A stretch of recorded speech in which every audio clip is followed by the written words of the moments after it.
Hello, my name is Jeffrey Watson, And I'm Ethan Edwards. and this is the Ridge Podcast.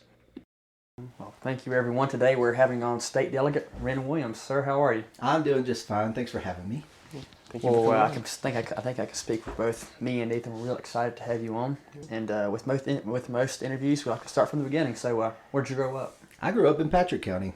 I am at least 6 generations Patrick County, and grew up in Stewart, Virginia. Went to Stewart Elementary, Patrick County High School, and then went on to college. So, talk about your early childhood a little bit. You went to Stewart Elementary School. Yeah, I went to Stewart Elementary School. I was big into the Boy Scouts, starting in Cub Scouts, Webelos, on into Boy Scouts, and then I became an Eagle Scout, and kept actually helping as like a junior Scoutmaster and then assistant Scoutmaster, but eventually got deeper into politics, so that took my time away from the Boy Scout organization. So, throughout high school, did you play any sports? Yes, I played 3 sports. I was a baseball, football, and wrestling. Okay. But the last 2 years of my career, I had torn my ACLs. One my junior year, one my senior year. So if Coach Harris listens to this, he knows that I helped him tremendously on the baseball field during those 2 years. Did you have any aspirations of playing collegiate athletics? No, not really. I knew that that wasn't, ultimately going to be something that I could use long term in my, future career, if you will. Okay. And what was your academics like in high school? Oh yeah, I was in the top 15 or so. I was like class president for 5 years straight, 8th through 12th. I got a little nervous senior year when I thought somebody might try to just intentionally knock me off. So I was pretty proud of that. But I enjoyed high school, and I graduated cum laude from Hampton-Sydney College with a degree in English with a minor in rhetoric and creative writing with a concentration of poetry. Wow. That was that was one of the things that was available, and sort of went down that route because of the number of credits you get from the different, classes you take. But then I went to law school down in Birmingham, Alabama, and I really enjoyed that. I made it onto what they call journal, and it is a program where every quarter you publish papers and articles about things that are changing and moving. I was the executive editor, and the funny thing, I think, is all year I would proof everybody else's work. I just kept proofing it. I was doing what I needed to do, and there's this thing called Blue Book, and those are your rules. And I got to the end of the year, and I was the executive editor. I guess there was a editor-in-chief, and she was like, really appreciate all those things you caught and all the work you did this year. I was like, yeah, I just figured if I miss it, you'd see it. And she was like, what? And I was like, what? Turns out I was the one who was the very final check on all of these things. And I didn't realize that until the end of the year. So, and I will tell you that I caught a lot of stuff, which is why I did not think that I was the last one. But I really enjoyed that. And that obviously led me into a career field in law. Were you interested in law throughout high school and college? A little bit. So it wasn't like I woke up one day and wanted to be a lawyer. I don't really care for CSI, or any of those like legal shows.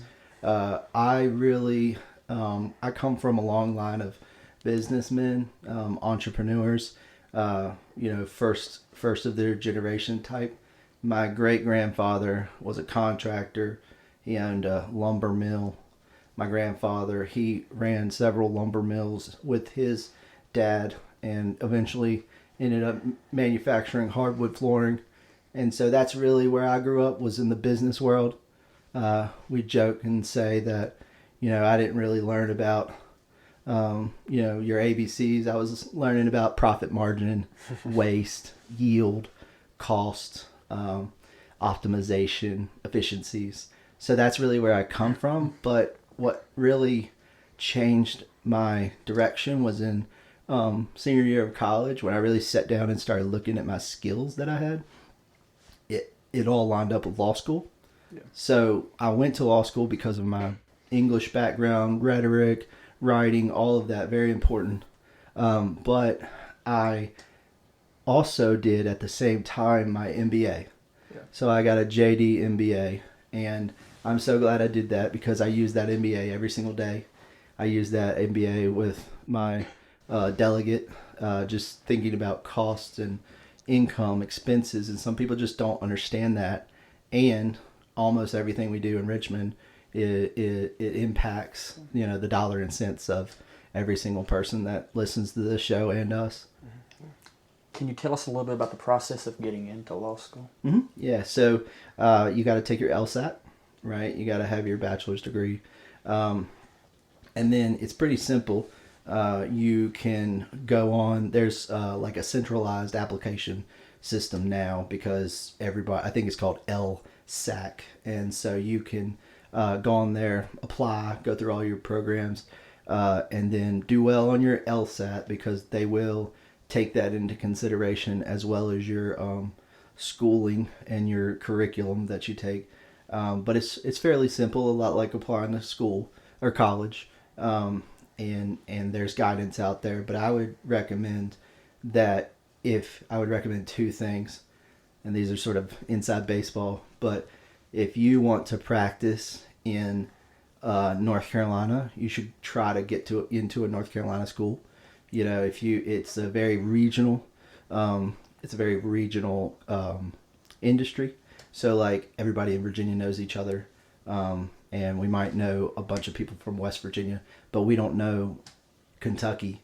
And so that impacted me a bit because when I was interviewing with larger firms and things in Birmingham, Alabama, they see my Virginia address and they kind of ask, are we going to put money into this kid and train him up? And then he leaves, So I think that impacted me, but ultimately I really like where it helped me land, which was hanging my own shingle as a partner with my wife. Mm-hmm. She is also a lawyer.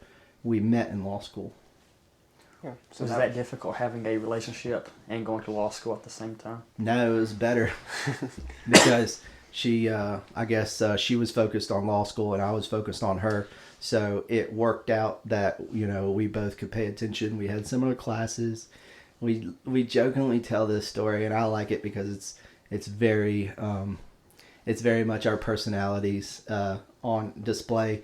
We had a constitutional law class, and the professor was super nice and very good guy. He was teaching. She and I would sit in the very front row, in the very middle, because that's the only way we could pay attention. And so I would bring in my lunch, and this was right around noon, and I would sit there and I would eat a sandwich and just be listening to the professor. Just whatever he said, I was just enjoying my lunch and listening, and she would be next to me writing down every word, taking notes, highlighting things, but ultimately we were able to learn together and study together, and I think that made law school better, and being able to go and take those same things into our practice was very cool because she did a lot of the things that I didn't do, and I did everything that she hated, so it worked out very well for us to have a good practice together. Is it as hard as everybody says it is? To go to law school? Mm-hmm. Here's what I would say about law school. It's not as hard as everybody says it is, but you need to really think about the money. It's extremely expensive. It's unreasonably expensive. There are alternatives out there, there are alternatives. I'm trying to think of other alternatives for. Oh, right. So you could have scholarships and things. Let's say you're shooting for a UVA law. That's a pretty tough school to get into. But maybe you go to a school like Elon University, which has a different program. They have a cool program where they do I think they're called thirds or quarters. I'm not sure. But during one of your third or one of your quarters, you actually go and work for a lawyer for 35 hours a week. So that is what your class is. And, think about coming into my law office for 6 to 8 weeks and being with me the whole time, watching everything I do. you're going to get to know that industry or practice quickly. Yeah. But going back to the money, I tell people, don't go to law school unless you want to be a lawyer, unless you want to practice law. And I know that sounds silly, but some people think, I think I want to be a lawyer, right? Or I might need a law degree because I want to go into politics. And I just think that now that is not the rule anymore. And I think that you can do well without spending that same amount of money. So I just encourage people who are like, well, maybe law school is for me. You better think, I need to know that I need to pass the bar. Need to know that I'm going to come out on the other side and be able to pay for it, because it is very expensive. And there's a lot of lawyers out there. How hard was the bar to pass? The bar is tough. Yeah. The bar is tough, and it's not the actual sitting and taking the bar.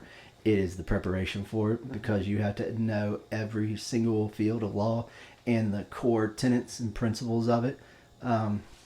So I remember every single day, and my friends and family will tell you the same thing. Every single day from about December until mid to late February, my wife and I went and studied for 6 to 8 hours. We would break for lunch, and then we would go back. We would break for dinner, and then we would go back for a couple more hours, and we get up every day and do it. And that is a long marathon, you know. It's a mental drain. And my wife got sick right there at the end, so she actually had like 3 or 4 days off, so she got, quote, behind on our study schedule that we were working with the program through. But the funny thing, I believe, is that, remember we said how good it is to have somebody else go through law school with you? Well, our exam was in late February, and we were driving to Norfolk, and that's where the bar exam is, and I did not yet know secure transactions, and that's a big subject. That's like mortgages, that's like car loans and holding the title to it, and I practice that like every day now, which is ironic. But we were driving, we had about 5 hours, and she taught me everything there was to know about secure transactions, and it was on the test the next day, because it's not always on the test. They switch around the subject areas, but it was on the test the next day, and luckily we both passed, and we found out that we passed on the same day that we were having a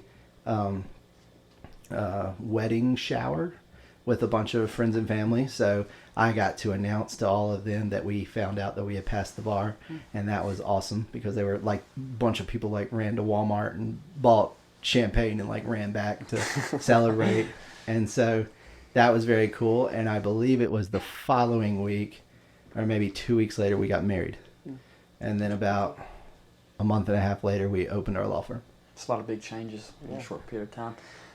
You earned your JD before you took the bar. That's right. Yeah, you gotta go ahead and get your JD, and a lot of people will take a little bit of time off and then study for the 2-3 months, and then take the next exam.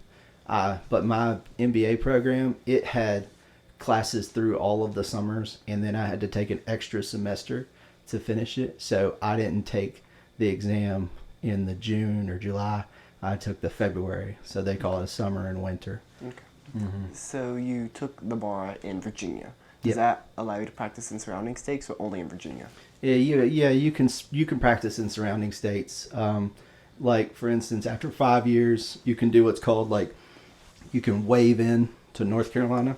Mm-hmm. You got to pay a fee, and you got to send some paperwork to them and things like that. I haven't done that yet. I do plan to. But you can practice in other states. For instance, I've got a case down in Georgia right now that I am what they call pro hoc vice, which is like, something about appearing once before the court. Mm-hmm. But I have to have what they call like a local counsel. Okay. So I'm working through and with a guy in Georgia who is local counsel. Gotcha. So you said you passed your bar test, and then you set for practice a month later. Uh-huh. What was that transition like between student and then setting up an actual physical practice? I have been studying or reading and thinking about opening my own firm for probably a year. By then, I've read every single book that they've got out about running practices, and then I was very up on podcasts that talked about being solo and being on the cloud and all that good stuff. So I'm thankful that there's a time period there where you have to wait for your bar exam results. So that's like a few months. So, what are you going to do when you're just sort of waiting around? Yeah. So that's what I was doing. And that allowed me to buy the software, start figuring it out, setting up the clients. A lot of the memories are coming back, now that we're talking about it. So it's pretty interesting because that was in 2015. How big of a role does software play when it comes to being a lawyer? So I am very technologically advanced when it comes to the software that lawyers use. I'm always looking for better, faster, stronger, quicker, more intuitive. And so almost everything that I touch is software based. The only things that there's three or four things that like a lawyer would need, computer and internet, their brain, and a mouth, Yeah. So that's one of the things that makes being a lawyer really interesting, is because you don't necessarily have a lot of what we would call cost of goods sold, but you do have an incredible amount of, just knowledge. Yeah. And it always reminds me of that joke about that guy trying to fix a diesel engine or whatever, and he calls his friend, and the friend looks around and grabs a screwdriver and twists one bolt, and then charges him $300 or whatever. You pay me for my knowledge, not for the time. That's right. So it is quick. I mean, the good thing about technology inside of the law practice is that I don't have to charge my clients as much because I'm more efficient in my practice. Because almost everything you do is kind of by how much time it takes, and I save a tremendous amount of money for my clients just by not dilly-dallying, trying to make it efficient, trying to make it where my letters will be automated. My email is automated based on triggers and calendar. So, and talk about collaborating. Yeah. I've got 7 to 8 staff members that are looking at my calendar every day. They know where I am. They know I'm here right now. They're adding stuff to it all the time, and they're working with both. I've got the campaign side, and I've got the actual delegate office, and then I've got my law office plus my friends and family.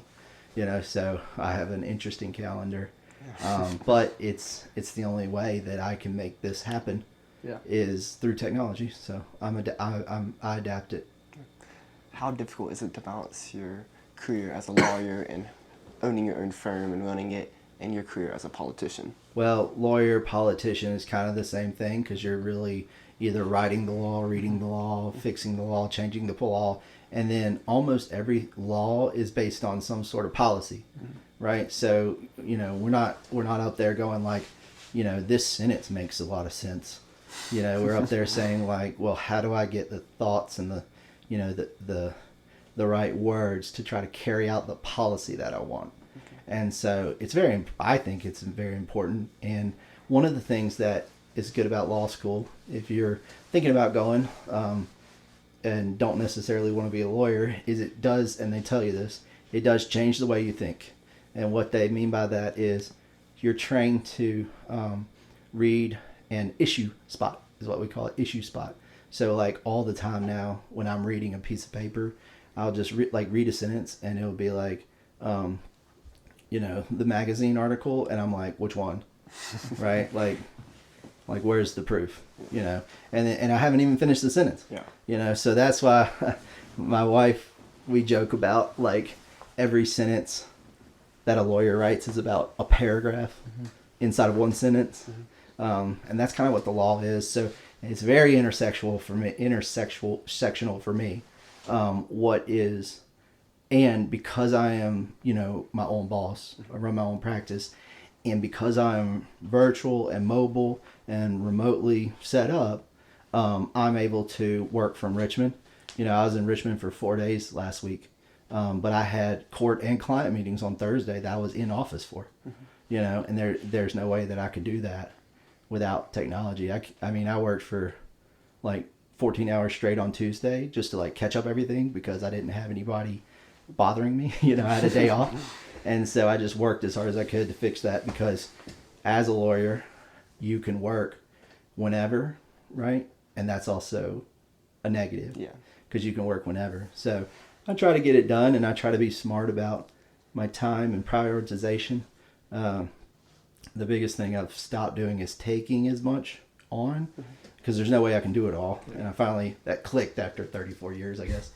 So I don't take as many clients, and that way I don't disappoint clients.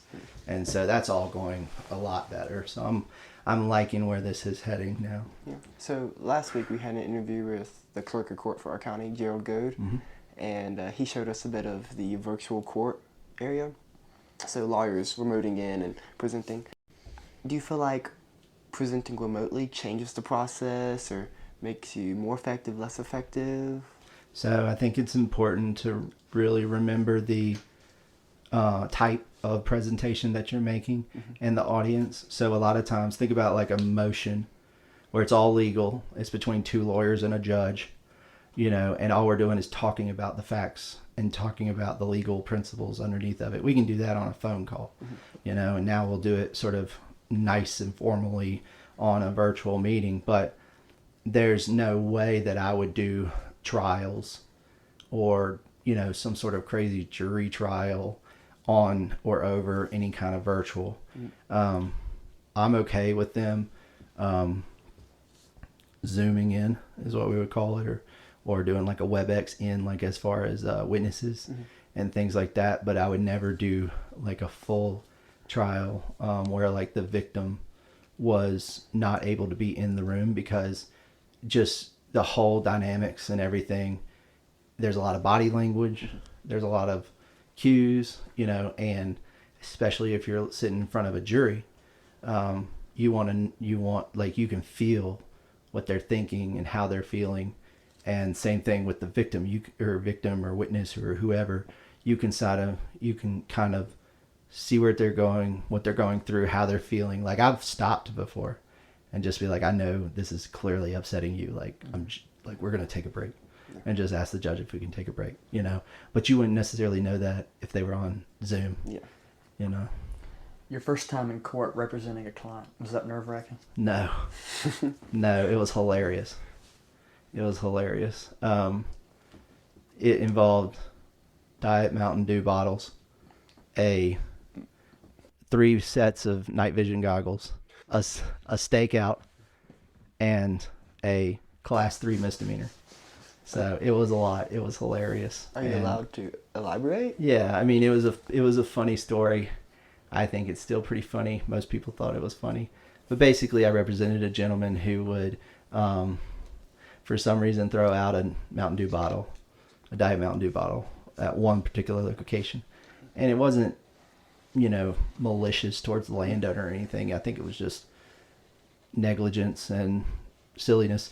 But basically, it made that landowner mad. And so him and 2 buddies got their military grade night vision goggles out, and they set up a stakeout across from the stop sign. And sure enough, the guy pulls up the stop sign, tosses out a Diet Mountain Dew bottle, and these 3 guys hop in their truck and they follow him down the mountain, see who it is, and, you know, confront him about it. And he was apologetic, but eventually he was written a ticket, and I went to court to represent him. And, you know, it was kind of funny because we pled guilty, and so we didn't really go through all of that night vision goggle explanation, but I knew what the story was. But the judge looked at me and he was like, "What do you think about all those other bottles that were thrown out the window?" And the judge and I just go, "Judge, we're here to plead guilty to 1 Diet Mountain Dew bottle." Not all of them. And people know the judge, and he had this really low, like raspy, growly voice, and he's kind of hard to hear. It was hard to hear. And he was like, well, don't you think that's coincidental or something like that? And I was just like, yeah, Judge, I understand. So but that was just helping somebody, damage control, I guess. But I will brag on my alma mater. Cumberland School of Law is one of the top 10 trial schools in the nation. As first year law students, we are doing evidence, 4 hours of evidence to give you an understanding. Those are the rules of the trial courtroom, and like objections, hearsay, that kind of stuff. Other schools might do 2 hours, and it might be your third year. They just don't do it as much because they're doing more like research and writing and briefing and memos and like paper litigation, civil litigation. Not really what we would call like trial attorney. And so they're very heavy focused on that. Your first year, you get to do trial competitions, and you can keep doing those. I think I did about 6 full jury trials before I graduated law school. Oh, wow. And they're hard. I mean, I mean like 6 competitions, and you would do 3 trials, and they would make you like switch sides and stuff. So we called them like law school nerd Olympics, but it was great. I was sitting in front of, we would help our friends, and we would be their witnesses, and we knew like the goal was to like run what we call run on the lawyer, right? So you're trying to box me in, and I just keep running away from you. But it's all practice. I didn't have to, the first time I walked in the courtroom wasn't the first time I was a lawyer. So more experience you get, the better you are, more confidence you get. Sounds like a great way to build confidence too. Oh yeah, definitely. Can you talk on the importance of public speaking? Oh yeah. So that's actually what the rhetoric program was at Hampton City College. It was like multiple public speaking classes. And I guess I've just always had a role in, public speaking and presenting and being a leader, like Boy Scouts and, my sports teams. I was always involved heavily in like the college programs and fraternity president and things like that.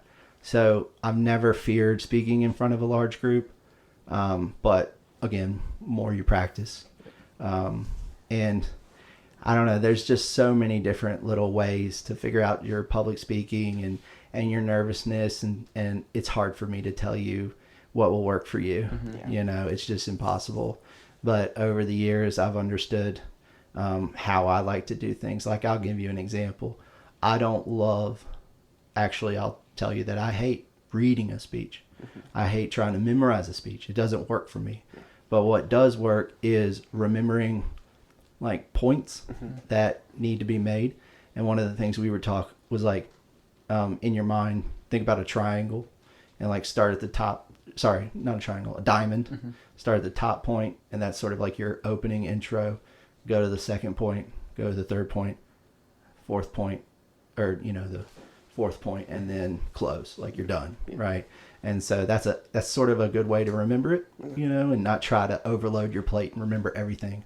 It's just like remember, and then or remember like big points, because if you know it, you will remember it when you're talking about it. So I don't like to, and you'll find me if I'm looking at notes, I will start tripping over myself. But if I just, especially in court, if I just put it all away and just like talk and not argue, but like discuss what we're trying to do, it just goes much better. And I found that came out in law school. It really did. That's when I was telling you about those those trial competitions. I started with, written speeches. Didn't sound good. I started doing note cards. Terrible, So then I just started doing like big bold outlines, and I would just like fold them up, put them in my pocket, and then just go. Yeah. And that is important, because if you think about how we go up there in Richmond or court cases or anything, you have to be able to communicate your idea and communicate it so that that the people that you're communicating to understand your idea. Like there's a trick about like asking them to repeat back what they heard. That confirms that they understood what you were actually saying to them. You know, and that's it. I think that's good. But yeah, you got to learn to read people and their body language, and it's not in a negative sense. It's just in the world that we live in. If you can't tell that person is very stressed right now, then and you approach them and you try to like sell them something, they might not appreciate that, and they might lash back out at you, and that's not good because you might thought, why are you lashing out at me? I'm just whatever. So it's just better if you can develop that skill. So you're from Patrick County, Yeah, originally, and then you moved to Alabama for law school. Yes, right. Was that scary? No, because I had friends and family in Birmingham, Alabama. Okay. I'd been there multiple times. I was familiar with the layout, the people, the climate. It wasn't bad, and I'm not a very shy person. I went to school 3.5 hours away. You know, it was an all-male school. I knew nobody there. You know, you do that in Boy Scouts a lot. You know, you just get stuck with a unit and you're the only person and you just have to like deal with it. And so I've gotten better at that, you know. So that did not bother me. What did bother me is it was so hard to get back, because if I drove, it was 8 hours. If I flew, it was 8 hours. And so, but if I flew and something went wrong, it's so much longer. So I always had to like wrestle with that, you know. But ultimately got to move home, and we get way less rain than Alabama does. They have a whole month of rain, and my chocolate lab and our muddy backyard couldn't stand it. The neighbors above us literally made like a rock gully, and the water would just sheet off into our backyard. I was just like, why did you guys do that? But they're allowed to. I mean, that's the interesting part. The water's your problem, not ours. That's exactly right. Public enemy. Yeah. So you have a law firm. We've also read that you also own some small businesses around the local area. Mm-hmm.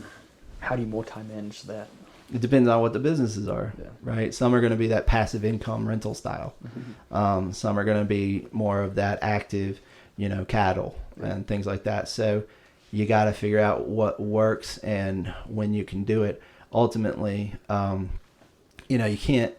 I have reined in what I have committed myself to, because you can get spread too thin.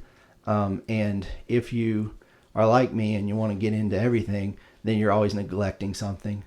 And so I was really kind of neglecting like probably my law firm. Like I could probably be further along in its, development. But it's not hurting or anything. It's just, you could always do better. And if I poured every single thing in that one thing, it would be further along. But obviously I have a spread.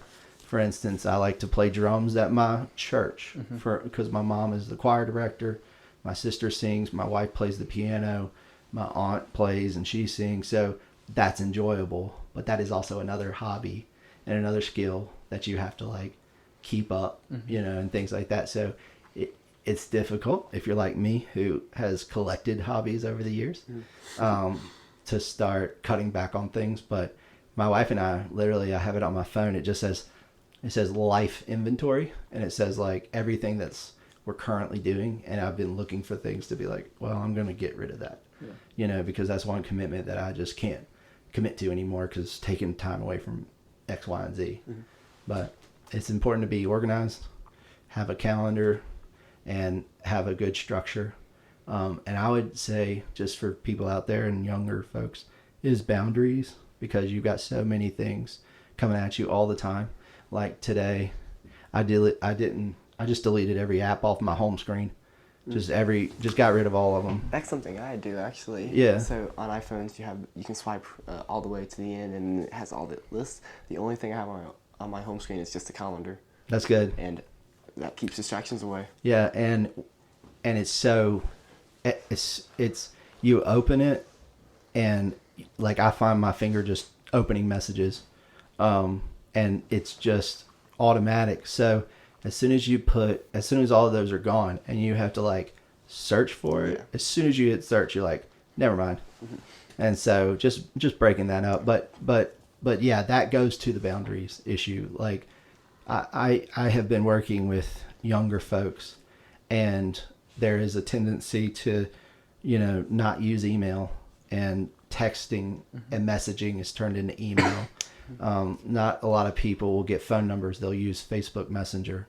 And sure, I have to keep up with that world, but like you also need to come into this world too, because it's still here. And so, so you're just going to have to learn how to deal with that, because people are going to text you at 2 a.m. I did see a funny meme recently. The guy was like, my boss made me, he said that I couldn't work from home anymore. So I came in, and I came in from like 8 to 5. Then I went home, and when I get home, I turned my phone off. And the next day when I came back in, he asked me why I didn't answer my phone. And I told him I couldn't work from home anymore. I was like, that's pretty funny. That's pretty funny, because there is an expectation for you to just kind of work all the time and be available and answer things. Yeah. But I think that your age range is going to work very hard to reduce how impactful software is in their life. I have seen almost everything I see is we want to help you spend less time working. That's what I'm picking up all the time on new softwares and things. They're saying like, well, it used to be like this, and you had to take this much time. This will do it this much faster. And they're not saying like, so you can do more. They're saying like, so that you can spend less time doing it. So that's kind of a neat thing. Yeah. Being more efficient rather than working smarter, not harder. Yeah, working smarter, not harder is a great way to do it. Absolutely. And a law firm, it's not just a law firm, it's also a business. I'm sure having an MBA really helped out with the running of a law firm. Yeah, definitely. The MBA has been super impactful, just accounting classes alone, because the MBA is broader than just accounting, with finance and management styles and projecting and things like that you would do in bigger manufacturing or industry. But ironically, if I had taken those same tools, management, project, financing, I could implement them in my law firm for big projects like personal injury cases, civil litigation. You're going to have chunks of work that need to be done at certain times and different people, and that's all MBA project start to finish. But I just really enjoyed the business principles. That's really what I've utilized the most, is the business principles of, well, that interest rate is not going to work. You're going to outrun your payments and X, Y, and Z, because almost everything I do has a financial element, have business. Like if I'm helping somebody close on a real estate residential home purchase, and they look at me and they want me to explain the interest rate, I need to know how to explain that, and they don't teach you that in law school. And so learning more about it in business school was very valuable. And that's actually what I do the most of now, is business, like business and what we would call corporate, which is like your documents and things. But I do a lot of that, and I do a lot of real estate. And how much preparation goes into a trial? It depends, right? Yeah. So think about like an assault and batter, where it's like two guys beat each other up outside of a bar. It was 11 o'clock on a Friday. One guy said one thing, one guy said the other thing. Both of them are charged with assault. Like, that's a 30-minute phone call, because I know what assault is. I know how everything works. I just need to hear your side of the thing.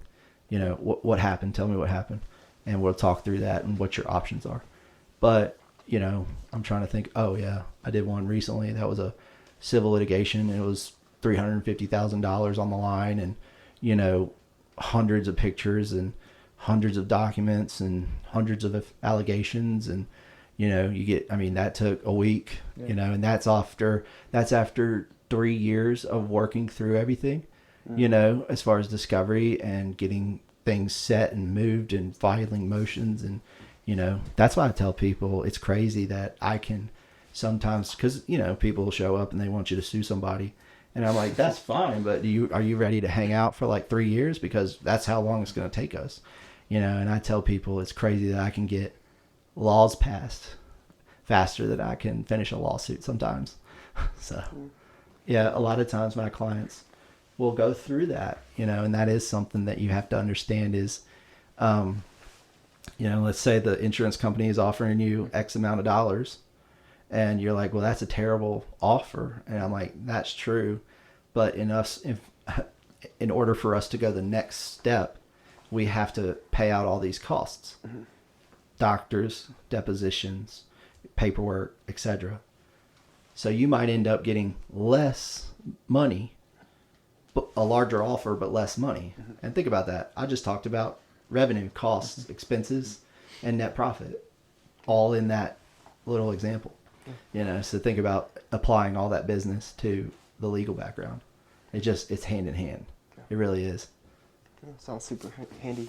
Yeah. Yeah. So, how did you get started in politics? When you were in law school, did you decide you wanted to become involved, or is it just something that happened? Yeah, I've always been around politics. I really kind of started learning more about politics or how it impacted our lives after 9/11, because I was in 7th grade, and that's about 7th grade. You're starting to like be your own little person in the world, and so that was very impactful on me. And I remember watching George Bush, and he's given the the rallying cry basically, and we're very excited to find out who did this and how we're going to deal with them. And so that's where I grew up. I remember when they shot Osama bin Laden, I was in like a junior in college, and like it was probably like a Tuesday night, and there were parties everywhere. And the dean of Greek life, he was like, "Why are you guys celebrating the death of someone's death?" And I was like, "I don't think you understand. Like, this guy murdered 3,000 people and brought down it's the biggest black eye on America besides Pearl Harbor, And so that was big, right? Yeah. And so I followed all that. And then Obama was a big thing when I was a senior in high school. And the reason that he was so interesting to people is because he really embraced like the social media. And that was a totally different campaigning style. And so I was young. So I had friends who were bought into all that hope and change. But I knew that it was, rhetoric. And so I would have to like argue a little bit with them, my principles and theirs, because they matched, but that was more exciting. And so that was, that whole campaign, everything did what happened. But I guess that's where you kind of start diving into it. But then when I went off to college, I was just kind of in it already. I got into government there. I got into, organizations and helping run them and organize them, leading them. And that just kept happening until I got to law school, got through law school. But what really brought me into politics, like actually stepping foot into the ring, was roughly 2018, 2019, because I was just watching our whole county go down the tubes. We were, $45 million in debt. We were getting a letter from the state that said, we're going to come in and raise your real estate taxes by 22% if you don't increase your, I don't remember if it was 40% if you don't increase your real estate tax rate 22 cents on the 100, which that is a huge increase because we were at like 67 at that time, something like that. So anyway, that was all very, very nerve-wracking, very, very painful for a lot of us to watch, and nobody was really stepping up to the plate. And so what I was warned of for a very long time was, you've got a business, right? You've got a business. So you can't make anybody mad. You've got a business. And that's fine. So I sat back and I waited and I watched, and nobody was doing anything at all. But everybody was saying the exact same things to me. Everybody. This is bad. These guys got to go. This is terrible, etc. But nobody would step up. And, when there is a void, if there's a vacuum created, people want a leader. And so I had nothing to lose. Are you going to take my business away from me? No. My clients trust me. They know that I'm doing a good job. And they also picked a personal battle with me because they called me a racist. One guy called me a neo-Nazi. So I decided that I was going to get in.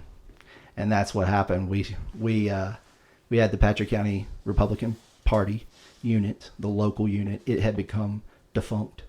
And so they asked if anybody wanted to be a temporary, chairman, initial chairman. I volunteered, and I loved it. I read the party plan. I started getting involved. I started meeting people. I realized that there was a lot of importance to the local units. For instance, the unit leaders of Carroll, Galax, Floyd, Henry, and Patrick, they decide the method of nomination for your local Republican candidates. So that means here, if you want to participate, how a lot of people are like, why don't we have better candidates? Right? We got to choose between these two people and they're terrible. Well, I don't feel like that applies to me, but if it does, I understand. But the only way to actually have a role in deciding who is your nominee is to participate in the process. The local elections. The local elections, the local primaries, right? And you have to come out and decide, because otherwise other people are deciding for you.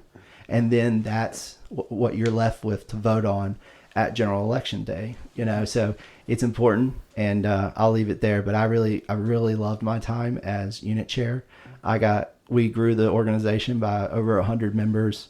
We were able to really unite behind a very strong conservative grassroots effort to unseat the sitting Board of Supervisors. It's the same thing this year, but we have 5 on both the Board of Supervisors and the school board. And during that 2019 election, 3 of them were up on both. And there's only 5. Yeah. So if you take 3, majority, both of them. So we did. That's what we did. We took 3. We took the majority on the school board, and we took the majority on the Board of Supervisors. And so we were able to do a bunch of good immediately. We avoided that increase in taxes. That was, I think they did half of it, something like that, but that was a lot better than double. Yeah. Or, so the whole county is much healthier. We were able to actually balance our budget. We have started climbing out of debt. We're able to service our debt, right? That's important because we weren't able to. The state has cleared us. We've had good audits, and that's been since 2019, 2020. That's good. That's powerful. And when you can get your local government straight, because people don't really think about, they look at the presidential stuff. Yeah, they're the leader of the country and the party, but who raises your real estate tax? Local government. Yeah. The Board of Supervisors. You know who funds your schools? The school board. You know who funds them? The local Board of Supervisors. So if you don't have that wrapped up, and I really like this saying. And the saying is, if good people don't run, others will. And so if you think about that, and you think, well, why would I want to do that? Well, somebody's going to. Do you trust them? I think about that in my election. If I wasn't representing us and my opponent was, how terrible that would be for me and my family and our community. But one of the big things that I came to realize was that it was important at that local level, and you can really get engaged. And there's small worlds, right? Politics is a pretty small world. By the time that I was a unit chair, I'm on first name basis with our congressman. Yeah. And people would call me and I would call him. We do that all the time. And now it's come in even better as a delegate. I appreciate working with Morgan Griffith. He is our congressman. He helped me out tremendously recently. The Philpott Lake, big tourist attraction for our area. Part of Henry County that I represent, part of Franklin County I represent, and then part of Patrick. Well, they got their budget cut by about $550,000. That's a lot, right? That's $500,000. And all of that money was to recreation. That's our tourism. Yeah. You just gutted our rec department for Philpott Lake, which is one of the biggest, tourist attractions for that area. And so I called Morgan, and I let him know. And so we got a call in a couple days. Turns out they had made an accounting error and put that right back where it was. But interestingly enough, nobody else's recreation budget got cut. Yeah. So I'm glad that we could get that taken care of, and I do appreciate it if you're out there listening, Congressman Griffith. We hope to have him on. Yeah, we're looking to have him on. Oh, well, I will be sure to encourage him to come on. See, that's how you do it. Yeah. Yeah. We were planning to finalize the letter that we were going to send to him tonight. Yeah. So, while you were chairman of the Republican Party in Patrick, you led the Unit of the Year. For Yeah. Right. Tell us about that. That was very cool because, as over the last, since 2019 into 2020, there's been a lot of grassroots push to pay more attention to your local board of supervisors, pay more attention to who is sitting on your school board, because those are sleepy positions until they're not.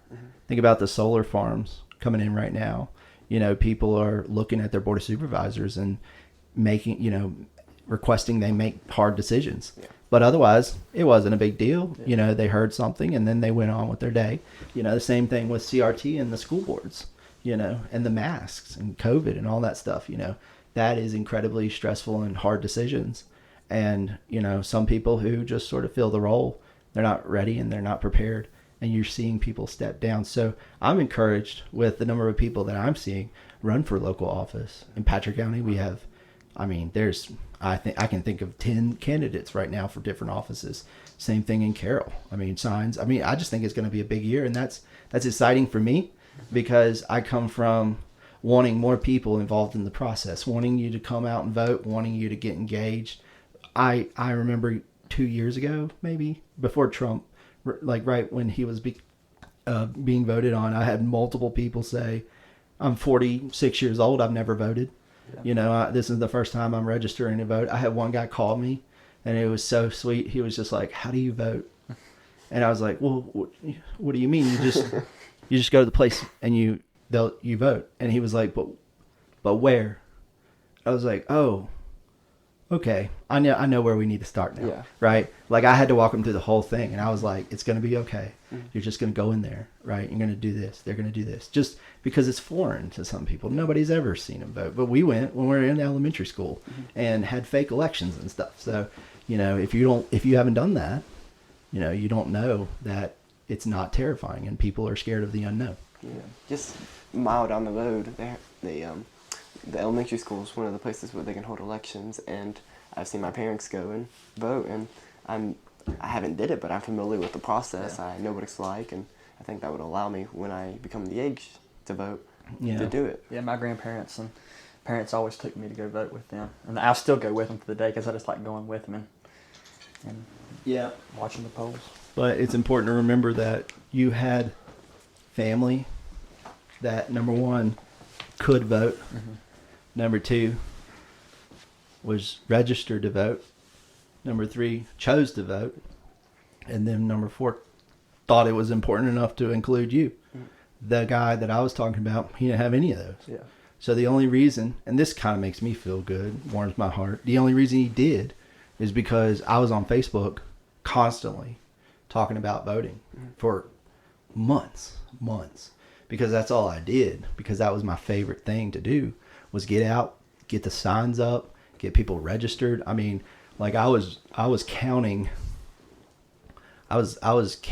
we had over 220 people registered to vote. We were just beating the bushes to engage people, and that led to people knowing who I was, led to us getting respect on the level, the state level. People knew who Patrick County was at that point. Yeah. We grew our Facebook page very quickly because it was very engaged and active. I started making logos for other units around the Commonwealth that wanted them. I took on bigger roles at the national or at the state or the unit level, right? There's different congressional districts. I took on bigger roles there. Like I helped with other people's social media pages because I was trying to get everybody sort of branded and on the same page. But it was just a really good experience. I was proud that we were Unit of the Year. My team worked really, really hard to get there. I was very active, but you can't do it alone. Yeah. But then it obviously led on to having the connections and stuff to go to Wisconsin and serve Donald Trump's as legal team, and then come back and know a tremendous amount of people across the state and now country that were all involved in these different things. So that has been really, really cool. The networks that I've developed has just been really interesting. Like I texted Attorney General Jason Miyares this morning, about something totally different. And, Governor Glenn Youngkin, that's surreal. I'm sitting in the House of Delegates, oldest body continuously operating in the nation, and I sit on the same committees as like Patrick Henry. Yeah. It's just amazing. And that's something that we wanted to really touch on is your time as delegate. When did you decide to run for state office? 2021, January 1, 2021. So it was in my brain that I would consider it because people started asking me, right? And I was like, no, I can't do that just because this is going to sound bad because it's hard, and I'm young and I'm not established. I'm not really established in my own career, and we haven't, we're still living in a rental home where we hadn't had kids yet. That's a big commitment when you're thinking about these different things, but I'm really glad I did. And I'm really glad I ran when I ran, because what's happened recently is, I came back from helping with Trump and people were just, you got to do it. You got to do it. So I did get a phone call. He'll love it when I say this out loud. Matt Colt Hall. He is from Cana, Virginia, Lambsburg. He is a member of Jason Miyares' staff, represents our area, does a very good job as sort of the liaison between our law enforcement officers and the Attorney General's office. And he called me interested to know if I was interested in running. And I remember telling him I don't know how, right? I definitely will. I want to, but I don't know how. So he helped me put together a team and run. But if he listens, and I'm sure he will, and he'll post about this on Facebook. But I've really enjoyed his relationship, getting to know him. And what's been really cool is getting to know more of the Carroll County community, Cana, St. Paul, the baseball story. The baseball field over there at St. Paul, that is a great story. The hills. And that's just been really cool because I have, I've got friends in Ararat. We got friends pretty much up and down the mountain. And everybody's kind of distant, really cousin, they're like, oh, absolutely. My grandfather's from such and such. We've got folks that work at our sheriff's office. I'll just go ahead and say it. Rob Martin, he works at our sheriff's office in Patrick. I think he lives in Patrick, but his dad was like a supervisor or school board member of Carroll. I mean, it's just like it's all just connected, and so it's been really easy to engage and get to know more and more people in Carroll, and I hope to keep doing that, obviously. So go ahead, Ethan. You're running against a 7th term incumbent delegate. Was that intimidating? Yeah. Yeah. It really, yeah. It's hard to beat 7 terms in a row. Yeah. That's 14 years of, being in the House of Delegates, and I think somebody said the average right now is like 2.5 years. And it's only 2 term, it's only 2-year term. Yeah. So that means we're turning over that fast. That's fast. So if you're there for that long, you have climbed the ranks in seniority and things like that. So, I mean, I was going up against the establishment, and you just need turnover sometime, right? Sure, the gentleman was very conservative, and we voted similarly, but he wasn't doing anything outside of that, at least as far as I could tell. And so once I was able to beat him, which I was well supported in Patrick Henry and portions of Franklin County, which was his home county, I just got to work, and that was so cool. My mom actually said, she was like, I didn't know how much a delegate could do until you became one, because we've got water tower going over into south of Smith Mountain Lake, Snow Creek area to expand their infrastructure and grow their ability to develop. We've got Ferrum College just announced that you can attend for free if you have certain qualifications that a lot of people in this community would actually qualify for. In Patrick County, we're working on that hospital that's been opening. We've been closed since 2018. I've passed 14 bills in 2 years or something like that. I've got, some of those if you're interested, but it's just been incredible because people will call us, and this, guy needs to register 4 dump trucks for his business. He's been trying to get a hold of somebody at the DMV for a month. Yeah. Well, he calls and he tells us this, and we call and we get it straightened out by the next day. And it's like, that's amazing. If we can do that, that's amazing, because everybody knows how frustrating government and agencies can be. So I love doing stuff like that. And I have a great team that helps me with that. If you're ever calling the office, you would hear from Addison Merriman, and he's very, very good and very, very helpful, and just an awesome guy all around. So when you decided to run for election for your first term, did you go into it with the intent of running again and again? No. I ran for that office because I was tired of losing. So you guys are younger, but when I was younger, Martinsville City was hopping. Yeah. And then NAFTA came through. Same with Carroll and Galax. NAFTA comes through and just wipes out all of our manufacturing and doesn't bring anything behind it. And so I just watch everything crumble. People leave, just people that I've known for a long time just kind of looked dead, nothing going on. And so I didn't feel like my community was being represented as vocally and as fervently and just aggressively as I thought it could be. And that's what really drove me into getting there and doing the work that I thought needed to be done. One of the bigger things that we were working on was the hospital. So I approached it as if, well, this is the project that's going to take a long time. This will take 4 to 5 years. So in that regard, I was like, I got to work on this. But then when we got it done, I was like, well, what can we do now? What do we want to work on next? And so there's so much potential, and we're doing so good, so much all the time. We just were able to land $1.5 million in funding from the Virginia Department of Health to help with Floyd County's water and sewer pipes. Their pipes were just crumbling.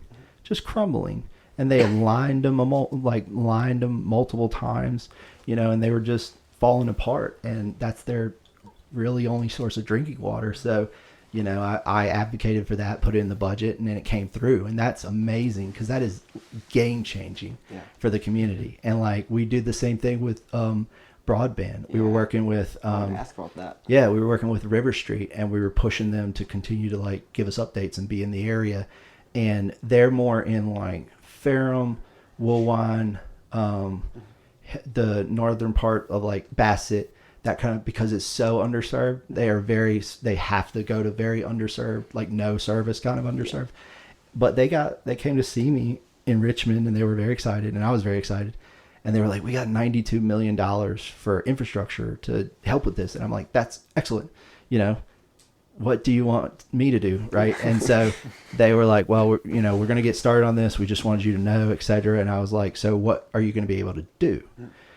Because they call middle mile. You guys know what middle mile is versus last mile?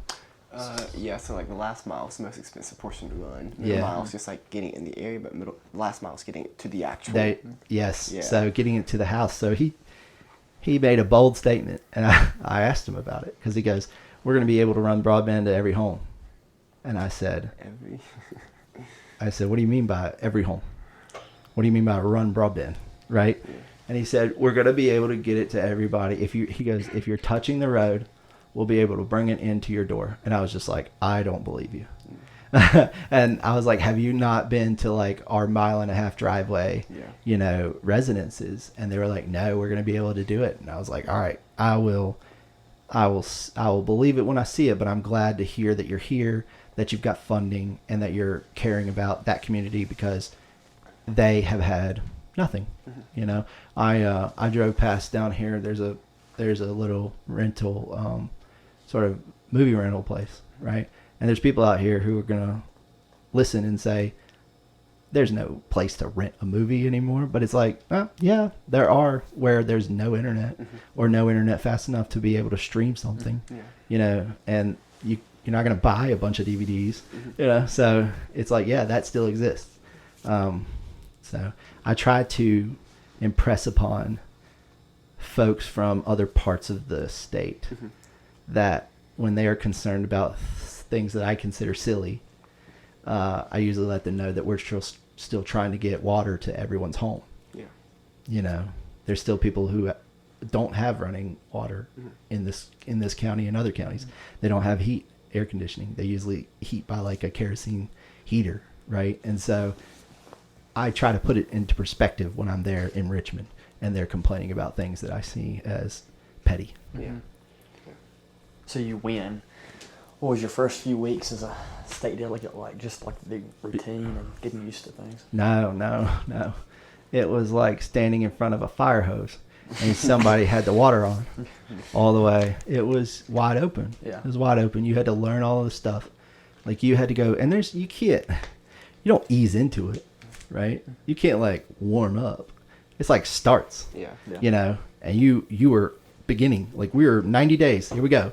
And so you're in there, and like the first thing I do is like, the governor walks in and I shake his hand, and the next person walks in, I shake their hand, because I have a seat right on the middle row. And so every, it's like the second row down, it's like the best photo op. So everybody's shaking my hand. I'm like, oh my gosh, Then I sit down and wait. I'm just trying to find the bathrooms, trying to figure out what house room 3 means, what sub-community room A2 means. So you're just kind of holding on for the ride, and then doing the best you can while you're swimming and learning.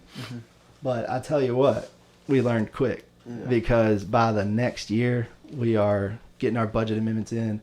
We are filing on time. We are putting in creative legislation. I'm changing things in the middle of things. Like I had one guy come in and he started arguing against my bill. And I was like, that's fine, Senator, but we're discussing the amendment now. And the amendment addresses your concern, and you should look at the amendment. And so he was like, oh, okay.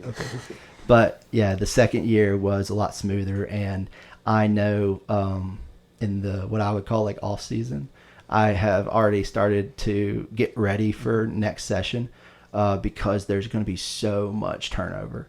It's going to be the biggest turnover in history, because almost 25 people have retired. There's just and a lot of people have been drawn in together, right? There's I tell people, they talk about Fairfax County, and it had a lot of representation, but they were doing that by manipulating the maps. And so now, where they had about 7 people all drawn in together in one county, they've only got like 2 or 3, probably 3 now, because they had to redraw the maps. The Virginia Supreme Court redrew the maps. And so now they don't have that much power up there. They have less power, and it's been spread out down towards like Richmond and Hampton Roads. And so that is going to change. And so I have been getting ready to sort of advance in seniority, because there's going to be expectations of me as a lawyer to like carry some water here. I can't just like sit back and be a sophomore. I need to go ahead and step up for them, just because of rhetoric, right? Knowledge of law, public speaking, and defending points and defending arguments. I mean, I was embarrassing some people on the stand, if you will, last year, because they present at a podium in front of us as a committee, and they're on the spot, and you can put them on the spot. And sometimes you have to show them the fallacy inside of their argument, whether they recognize it or not. Most other people do. He talked of committees. Do you get to choose which ones you want to be on, or did they appoint you to certain ones? The Speaker of the House appoints. You get to list like what you might desire to be on, and then ultimately it shakes out by seniority and sort of this is kind of an interesting thing. That's kind of an interesting thing is we have different backgrounds and knowledge sets. So like Glenn Davis, who retired from the House, he had sort of an educator background. So he was obviously chair of education, right? My background is a little more criminal law enforcement, civil litigation, real estate. So I find myself a lot on courts of justice, public safety, which is like law enforcement, firearms, and privileges and elections, which is election law, which is sort of my niche thing, right? That I got to learn about. And I like that because I kind of know all the tricks. So I can see legislation coming that I stop, obviously, because I know how damaging that can be to our electric system, our election process, because of what I've seen in other states, because of what I was doing in 2020. And I was watching an interview with you, and the interviewer was talking about how long some of these meetings can last, especially at the Courts of Justice meeting. He said it can go into the night. Do they really go all night? Oh, yeah. I mean, they go into the night. This is kind of an interesting story. The Senate did it one time. There's some rule, and I don't remember where it is, and Bill Stanley will correct me next time he sees me, but it will basically say that they have to wrap up maybe, I'm just going to make something up, the 30th day. They need to be done. They just stopped the clock. They just stopped it at midnight, and they kept working. That's all they did. And it's just like, that doesn't work. That's not fair. You can't just stop the clock. You can't just stop time. So it does go into the night. That is usually because we're arguing over really intense things. I mean, I saw two amendments to the Virginia Constitution presented that would have enshrined Roe versus Wade inside of the Virginia Constitution. Clearly, we're going to have some discussion about abortion and pro-life and pro-choice, and there's going to get heated, and there's going to be a lot of people that want to talk about it. So yeah, those go late, and we're known to buy pizza. But I'll tell you, it's an interesting thing too, because people walk in to that committee terrified, because it's all lawyers, and it is tough. Like it's a hot seat. And so people will tend not to bring bills that will get them into courts because they don't want to find themselves there. And that's positive for me, because a lot of times the bills are things I disagree with. So. And you say a big job of a state delegate is voting down bad bills and not just putting in new bills. What's that like? Just kind of filtering through all the How many would you say out of 10 are those bad bills? Oh, well, it depends. I'll give you an example. I know some stats here from like 2 years ago. This was my first session. I think that we saw 3,000 bills. I think that 300 came through Crim Sub 1, which is the criminal subcommittee underneath of the Courts of Justice, which that is one of the heaviest workloads that comes through the House. And we were about 50-50. Half died, half passed. And it all depends on, what kind of bill you're bringing, how the policy lays it out, what we have time to work out, what we don't have time to work out, what we really care about. I mean, I'll kind of give you an example. It's a Republican committee. It's 5-4. We have a Democrat presenting a bill, and her bill was to amend the definition of chest, or the definition of breast inside of the criminal code section when it comes to sexual assault, because a young girl was sexually assaulted by the groping of the chest, but she's younger, so she does not have breasts. So there was a hole in the code section that a person who was charged with this was found not guilty on assaulting her. And we're sitting up there as Republicans. This is a Democrat bill, but we don't want that to happen. So I kind of pull her aside and we start trying to get the language right, because then you start thinking to yourself, well, what does chest include? Like, what is it like above? Is it, you know, the neck, right? The neck area, like. So it's very, you know, it's tough. I mean, this is stuff that people will go to jail over for a very long time. And you don't want to get it wrong, because if you do get it wrong, then some guy who molested a 12-year-old girl goes free. So it's important. It's an important committee. I like being on it because you're just really in the minutia of gun rights and, you know, firearm restoration, and just all of the hot topics come through there. And so I've just enjoyed being on that. But there are not a lot of close votes, if you will. Like, those 2-3 bills come through, they're close, right? And so those are the ones we kind of debate over a little more. Mm-hmm. But a lot of times it's like cut and dry. Like, no way am I going to legalize mushrooms. I'm not doing it, right? And that bill comes every year, and there's the mushroom bill, and we're going to kill that bill. But Washington, D.C. just did it. So we're right next to them. And if the people who are bringing that bill, traditionally Democrats, take enough power in the legislative body, then that bill might pass. But we have a Republican governor right now that'll veto it.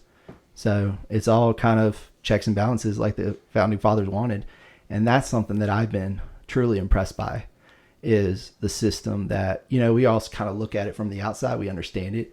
But, man, go work inside of it, because the administration, the executive branch, is looking at us about legislative policy, and then we're looking at them because maybe they're not doing something that we wanted them to do, right? And then the judiciary is like trying to figure out what we meant, you know, and that's because the executive like carried something out, you know. I mean, it's just crazy. And another thing is these bills.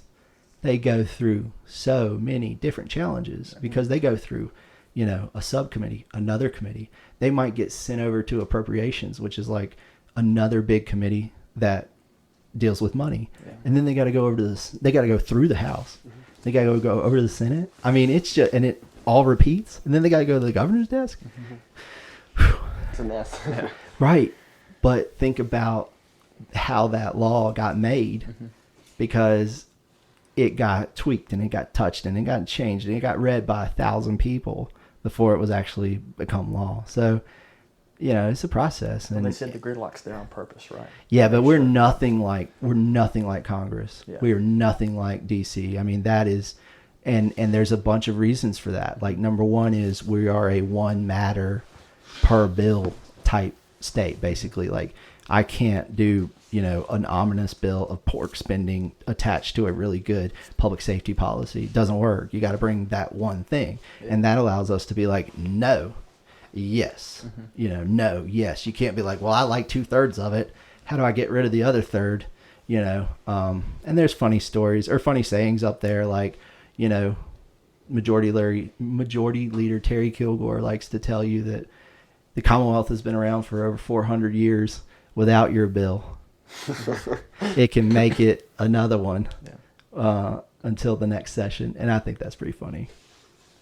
So we've talked about knocking down bills. What are some bills that you've worked on and have tried to get passed?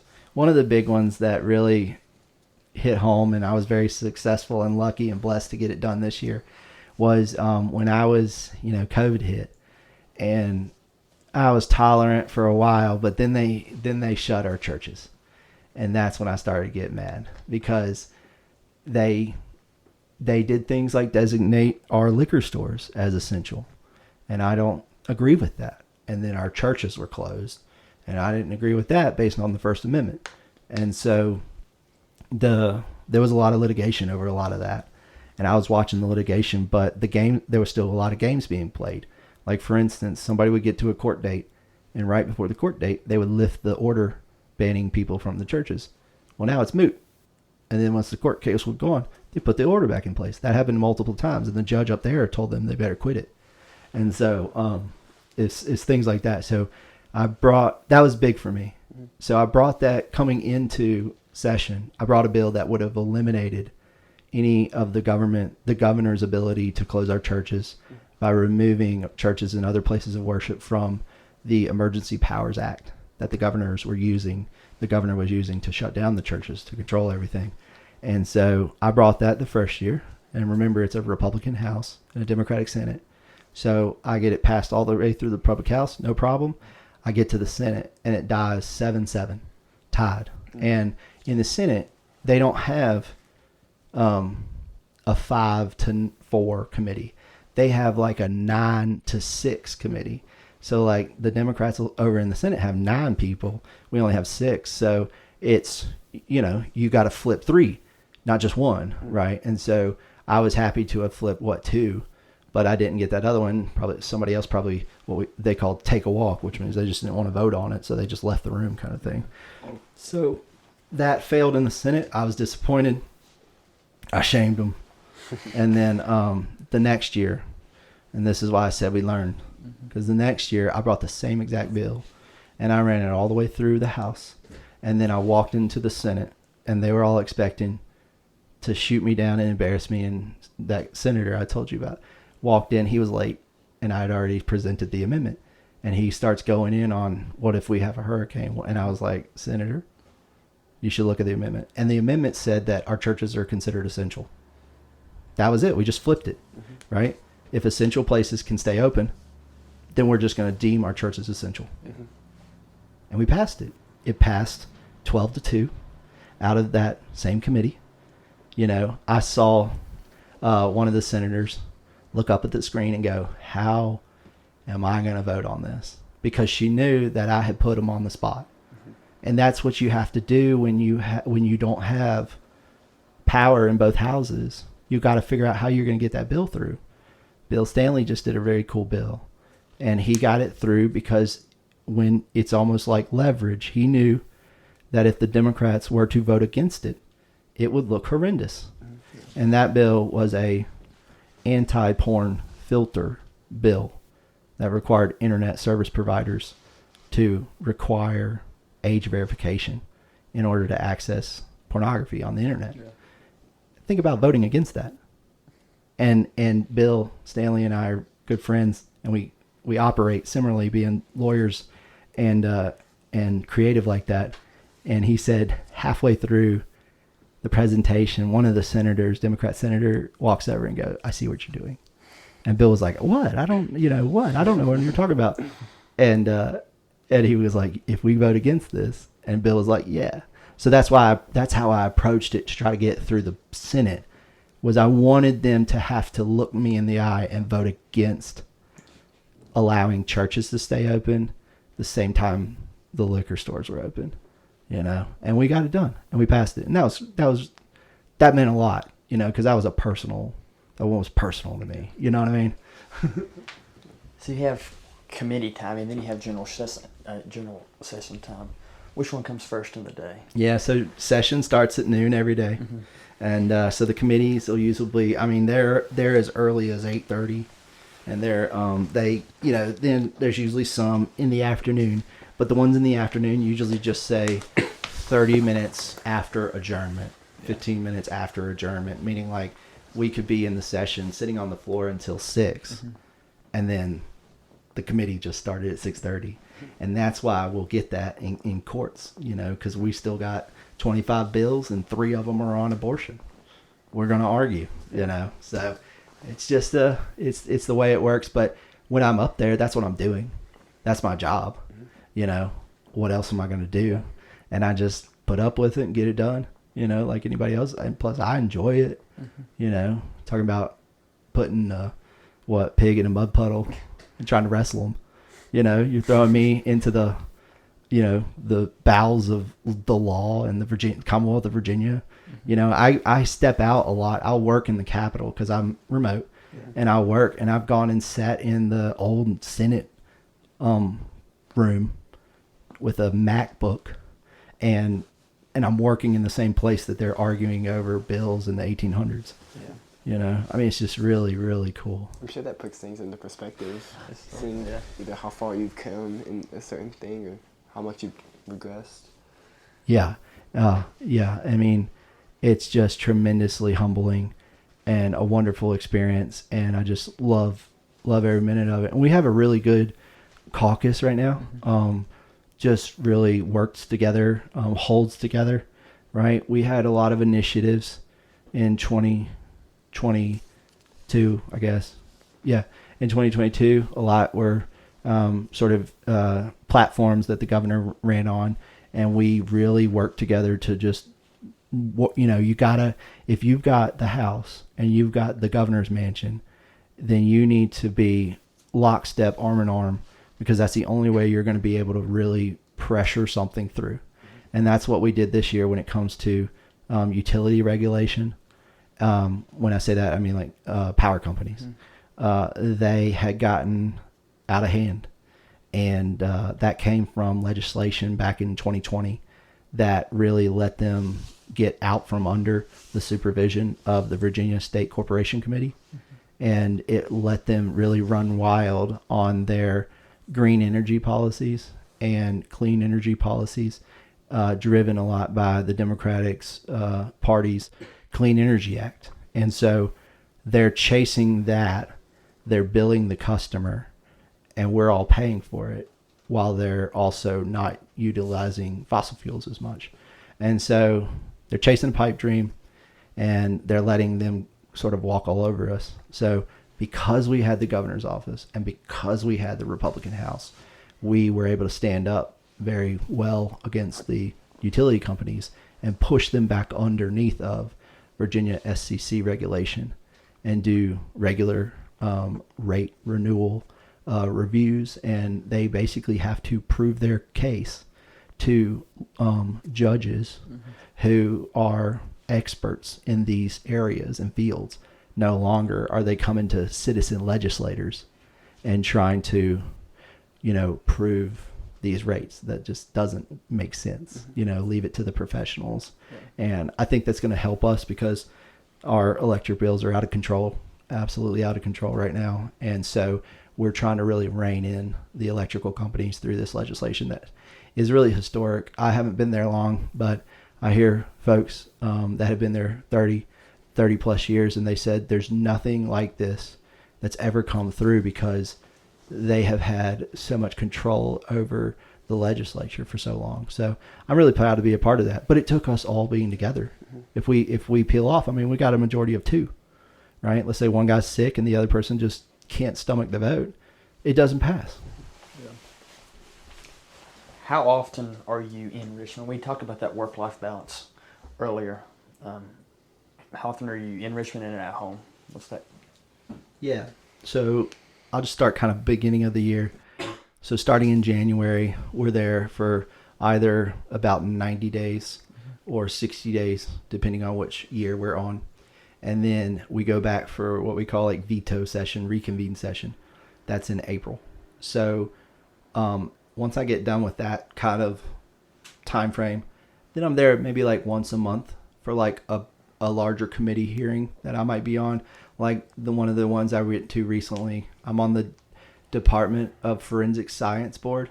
And so that's doing all of your like drug testing, all of your rape kit testing, all of your like, they're developing new tests for testing for drunk or high driving, marijuana driving, or having marijuana in your system while driving, etc. So all this sort of cutting edge technology stuff, we're kind of like watching that and voting on it and encouraging not to do that. Anyway, I usually go up there like once a month for something like that. Yeah. And I want to ask you this, and this is a big topic in our local high school too, and much less nationwide. We've seen that Montana have recently banned TikTok. Yeah. What's your thoughts on the application? So I probably don't know enough to give an in-depth decision here. So I'm going to shoot from more of my personal perspective. The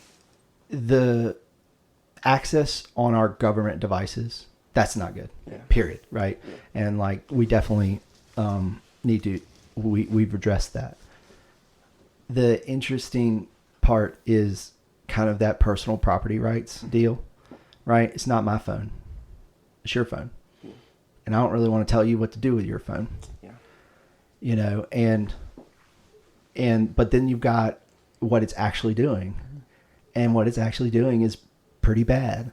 And I'm not talking more of the, national security, which that's a big factor because I personally think that we're probably, dealing with a tremendous amount of cyber attacks and things like that are coming from countries that want to hurt us. But it's also really impacting our youth, their attention span, right? We've gone from being able to pay attention for like 30 minutes to like, how long is a TikTok? It could be like 60 seconds. 60 seconds or less, I know there are longer ones, but I mean, we are getting pumped. Yeah. It's going straight into our eyes, brain. It's changing us. It's changing us and it's changing kids. And so to that end, like I can support that, but really I shouldn't have to do that. It's really the role of the family and the parents, right? And I shouldn't be the one governing your child's phone.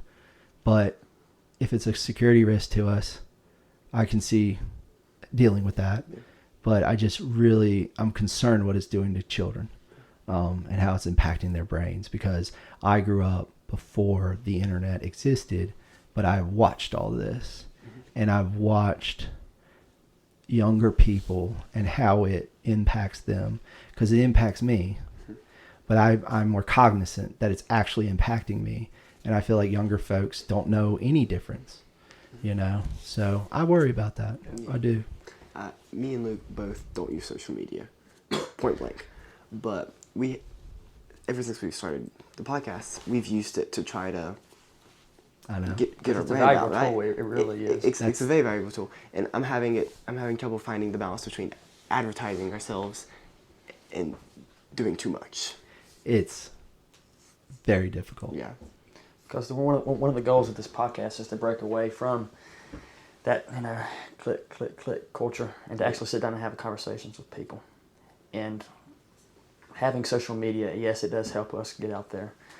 But there's a fine line between using it to promote ourselves and going against what we're trying to do here. So it's really trying to find that balance. Yeah. But yeah, it's very useful. It's so hard. Everything you just said, I dealt with for the last 8 years with my business, right? Because I've got a brand, and then I get into, Delegate, and I got to talk to the people, and you got to meet the people where they are, and they're on Facebook, and I want them to get information and know we're here and things like that. But I also don't want to be addicted to it, and I don't want to spend all my time on it. So I have worked it out so that it is a tool, and I'm using it when it is a tool. And then, as I showed you guys earlier, when it's not a tool, I don't want to have very easy access to it. So me being the person that I am, I've found little tools. Like I saw this little thing the other day, and you could add it to your phone, and it would, like when you touch Facebook, it would actually pop up on your screen and be like, is this important? And that's all I need. I mean, as soon as something like interrupts my little zombie touching, I'm like, I don't need to do that. I need to do this.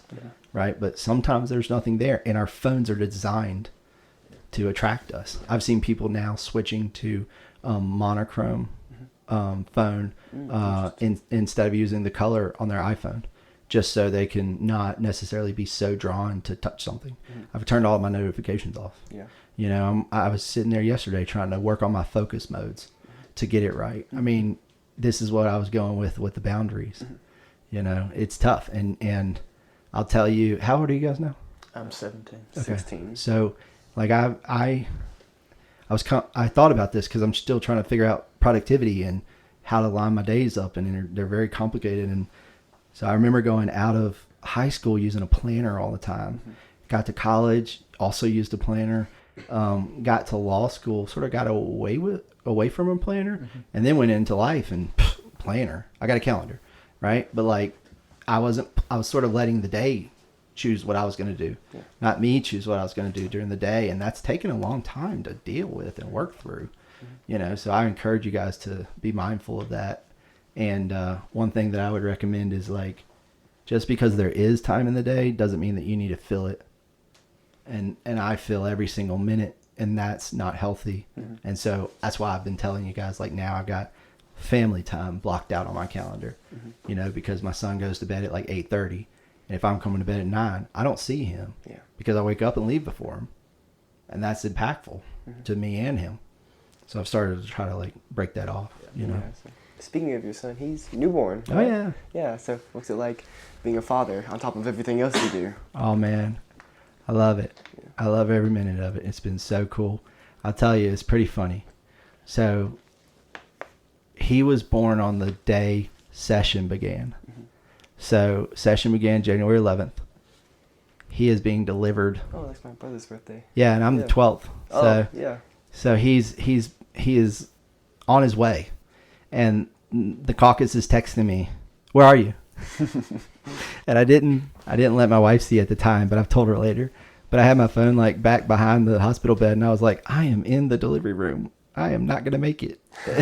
And so luckily that first day was all about sort of pomp and circumstance, and so I didn't really miss much, but I did apologize to the governor for missing his State of the Commonwealth address, but I understand that he understood where we were. Yeah. But it was great. That's an amazing thing. Women are so impressively strong. Britt did an incredible job. She didn't even sweat. It was impressive. The joy is just amazing. Plus now, you know, those first couple months, it's just adorable, right? He's just this little ooh ah, right? Yeah. But now he's interacting with us. Oh man, game changer.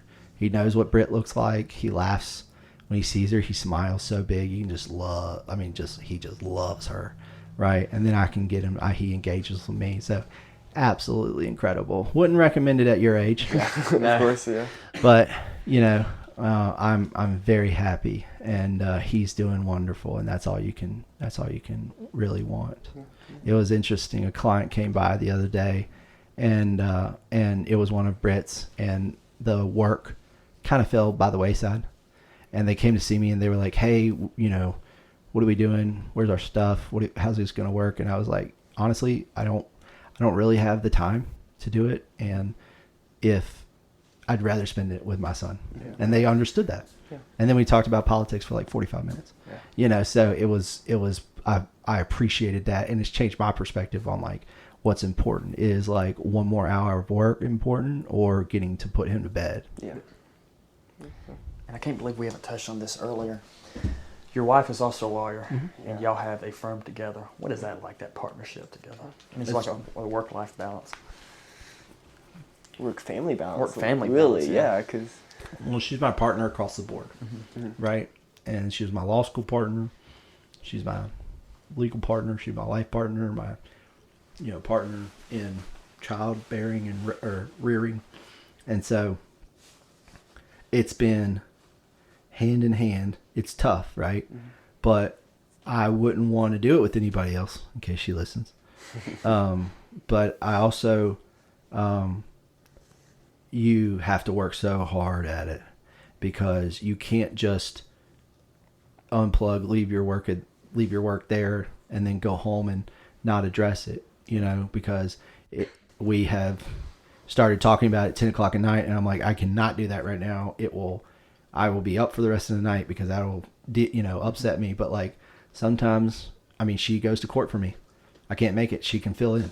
There's beautiful things that go hand in hand. But it was funny, because she used to say that her side of the practice, which we have a office and there's literally a middle aisle, and her side's on the right and my side's on the left.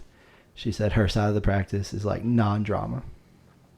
And then my side of the practice is like, there's sheets of paper flying around. There's people yelling on the phone. It's very dramatic, and so it's very peaceful when her clients come in. It's very hectic around me. But that works out, because when she's doing a will and then somebody else wants to sue somebody over a will, we can take both cases. Yeah. So as we're wrapping up, we just have a few more concise questions to ask. Yeah, I have Well, and before we get into that side of things, me and Ethan are both big readers. How has books impacted you? And if so, what are some of your favorites? Well, I was an English major, so I read them. I'm trying to think. I really liked, this was my favorite genre, it was like Southern short stories. And I just really enjoyed that because they were, they were shorter. They usually had sort of a point to them.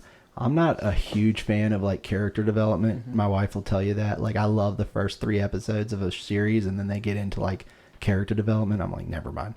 Yeah. So I'm more of a John Grisham guy. I'm more of a, I've really enjoyed like, these books that I've sort of been picking up on now, which are like, emotional intelligence, right? That is eye-opening and a game changer for me to understand like where people might be in their life and where I am and how that impacts and works off of each other.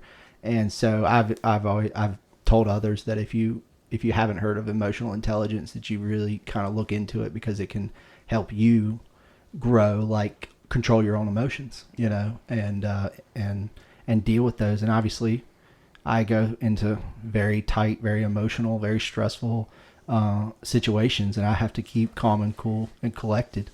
And so being able to deal with that is something that I've enjoyed learning about through that kind of leadership and management book, which is a whole genre. That's sort of where I've ended up recently. Other than like, I do really enjoy like biographies of, founding fathers. Have you read John Adams by David McCullough? No. That's one of my favorites. No. I love David McCullough. I said it from the very beginning of the channel. I probably mention him every episode. Yeah. I've been good about not saying The most recent one was Lying in the White House. Yeah. And that's Theodore Roosevelt, which I like Theodore, and that's actually Rhett's first name is Theodore Wren Williams. Because my grandfather was like VR. And so I said, if he ever wants to be TR or something, his baseball friends call him that or whatever. But otherwise, Rhett is just a nice name that we liked. Which American founding father would you most want to model yourself after? Respect. That is tough because I know in the sense of like I've sort of learned more about each one and their uniqueness. And it's like, I wouldn't necessarily want to be one of them. It's like you would want to pick like the coolest things from all of them, because like James Madison, I believe, like wasn't a very good public speaker and was kind of shy, but like obviously brilliant, right? But then like Thomas Jefferson was like tall, right, and had this just really serious, character about him. But if you look back, like not the greatest, employee. Like, you know what I mean? Yeah. Like there's so many unique things about him, like Thomas Jefferson, incredible, but had a very weird religious background and belief system. And that's actually why I was so into religious freedom, which makes sense because like he created his own Bible, so like he needed to be able to practice his own religion. But sometimes people forget that they were real people. Oh, yeah. And make them into these thing figures, and they weren't. No. They were people just like us. They had their own faults and things they dealt with. I usually tell people, I'm like, because they're like, how do you deal with being around Trump and, just random, more popular people? And I'm like, look, they get up and put their pants on the same way as everybody else. Yeah. And socks first. That's just not true. I've always heard that saying, right? And it never really had much nuance to me. But as we're interviewing people like you, people like Ronnie Collins, people like Sheriff Kim, we idolize them, right? And we make them out to be perfect. You tend to put people on pedestals.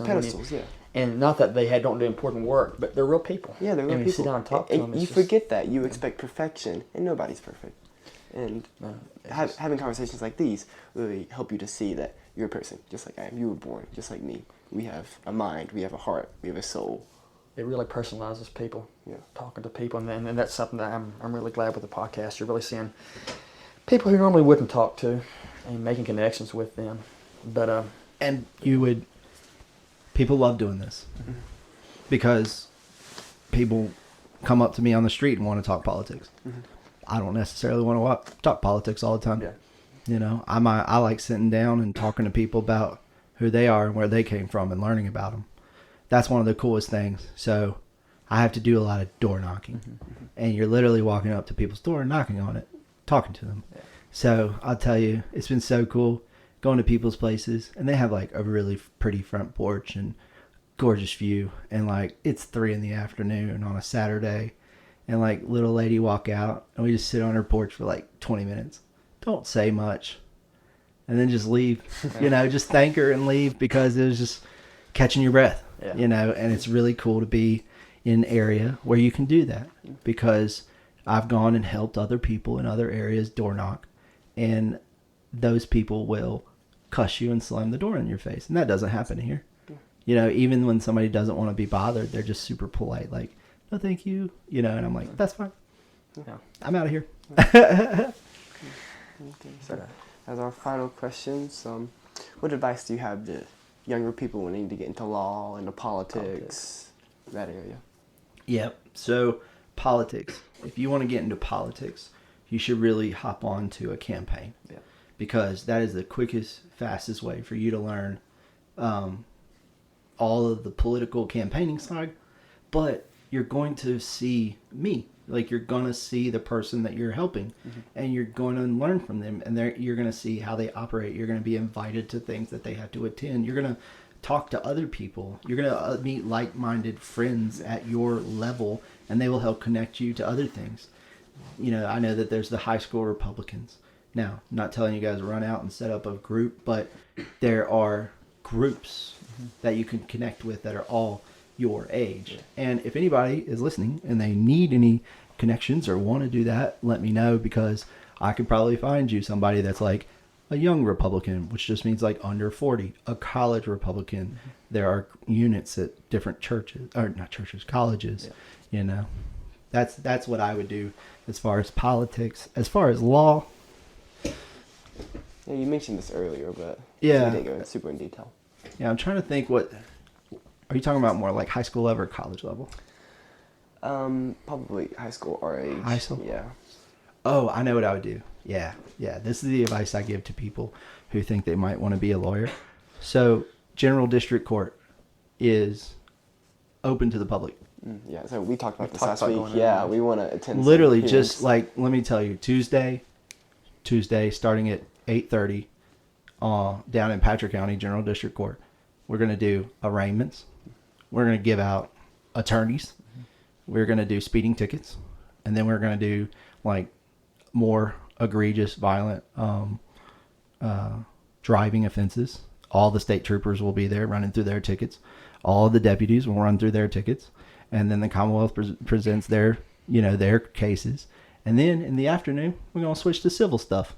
Landlord, tenant, two people suing each other over $15,000, that kind of stuff. So it is the quickest, easiest way for you to sit and watch everything in one fell swoop.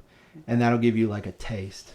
And then if you could work an internship, I volunteered at the clerk's office and I just kind of hung around and read deeds and helped people when they came in. And that was good. I know that sometimes people call me and they're like, can I intern or whatever? And I'm like, well, I don't do a lot as far as like teaching and watching, but like you can come shadow me and I'll tell you when I'm going to court so that you understand like this is where we started.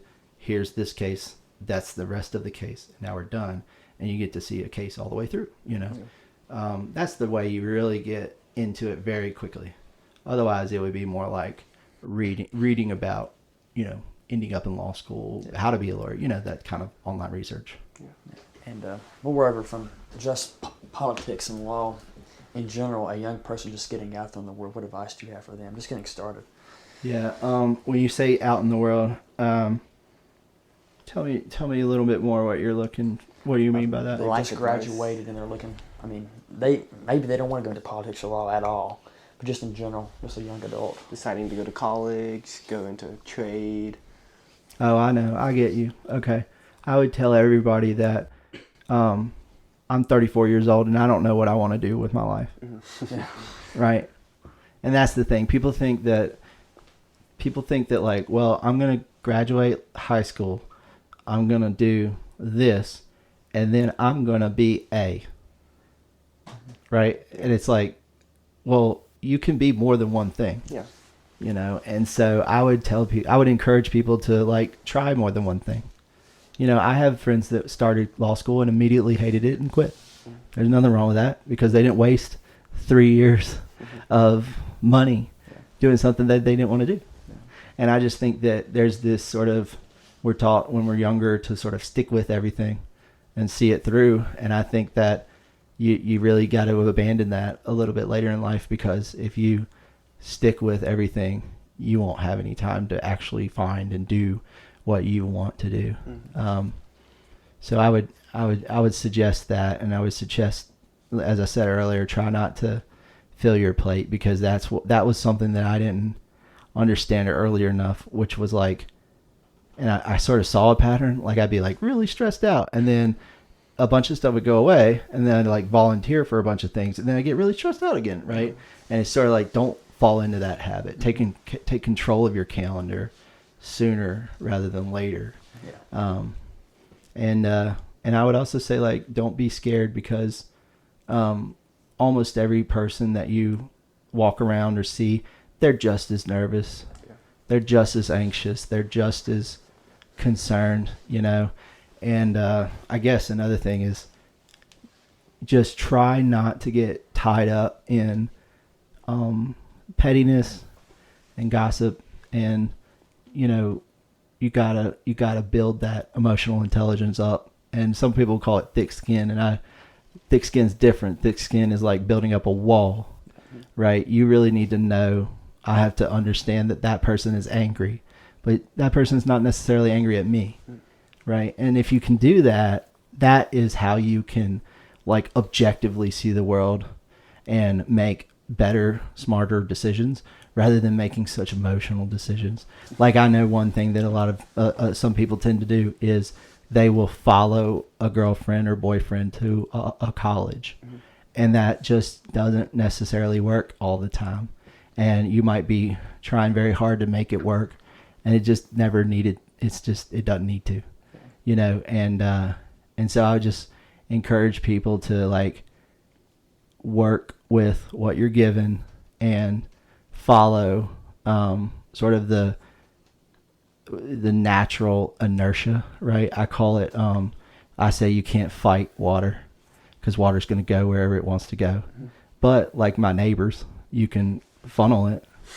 You know what I mean? And if it's coming down, and you're not going to be able to stop it from coming down, right? So you need to control it, and so that it doesn't impact you as much. So if you have a roommate who's terrible, I had a terrible roommate in my second year of college. They stuck me with this guy, and I like walked in one time, and he had his king size air mattress in the middle of the very small dorm, and he was using my laptop, and I was just like, what is happening? You know? And he was just a bad guy in general, but I didn't just push through that. And there's times, if you're not confident enough, that maybe you would, but I had to do it myself. I went to the housing, and I said, I'm not going to be with this guy. You need to remove him. And they did, you know, because I had the argument and the confidence to show up and push it. So I don't want people to get too cautious and never take that step out, because you're too young to not try things, because you've got a lot of time to make up. I would say like after 30, right, you need to start trying to like make sure that you have enough retirement. But when you're younger and you just don't like working there because it's just mind numbing for you, as long as you can go find something that is more beneficial to you, but also can support what you're trying to do, go ahead and make the move, you know, go ahead and do it. Okay, for our last question. This is a doozy, and we try to ask everybody. It sounds kind of cheesy, but I think it's a very personal question, though. What's the meaning to life to you? Yeah, so I thought about that recently. So that's a cool thing that you've asked, because I'm in this different situation, right? Because I've got this newborn, so I'm in this transition right now, because if you look at what I'm currently doing, like for me, it's like helping others, because like I'm a lawyer, so by definition, I'm supposed to like help people. And then I do my delegate work, and the delegate goal is for me is to provide as much as I can for the people I represent, because there are needs. How can I meet those needs? How can I solve those problems? And then there's my family. And so I always want to try to provide for them, especially for my son, my wife, because they are doing so much for me by allowing me to go out and be who I want and need to be, and to do all this to affect that change. But she's helping me tremendously by watching him, which is ultimately what I want, because 15 years, 18 years from now, I hope that I hope Carroll County is doing well. I hope Patrick County is doing better. I hope Henry County is doing better. So that's the goal, is just improve, the circumstance, or for me, improve the people around me, their life. That's what I chase. And, one final thing, where do you see yourself in the future? How many years? Because I definitely see myself retired on my horse farm. 10 years. 20 years? 10? Yeah. Sure. So 10 years, I'll be 30, I'll be 44. So if, let's say that I would have been 10 years from now, they're going to redraw those maps again. Yeah.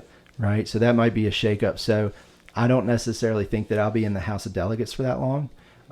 People have asked me, and I sort of think 8 years is a really good stretch, just because, the first year you don't know what you're doing. Second year you kind of figuring it out. Third year you've got a hang of it. Fourth year they're making you do stuff, right? And then by the 8th year you're kind of just doing the same thing over and over. So that's sort of what, for some reason, I just kind of had that in my mind. But 10 years from now, I would like to be doing well with the firm, financially stable, probably still more of a solo. I probably have another child or two, right? And hopefully they're doing very well and healthy and progressing. And then, and then hopefully I'm still able to serve the public in some way. Who knows what that might be? I don't really chase things, I guess. I just do what I can at the time. Yeah. And then if more opportunities present themselves for me to help more people, then I will. Mm-hmm. Right. But I don't force things. Absolutely. That's kind of what I meant by the water. Mm-hmm. You can't force water to stop. Yeah. You gotta deal with it. So if water is flowing and there's a door that opens, I might take that door. Absolutely. Because that's sort of how I've done life. I have always sort of watched for God to shut a door, and then I know He just shut it. Like I told you guys earlier, where I got waitlisted, and then it's another one opens. I got a full ride to Hampton Sydney, right? So it's I'm taking the Hampton Sydney ride, right? So that's what I tried to watch for, and that's worked out for me. And I heard that yesterday. The preacher said, "Don't get in front of God."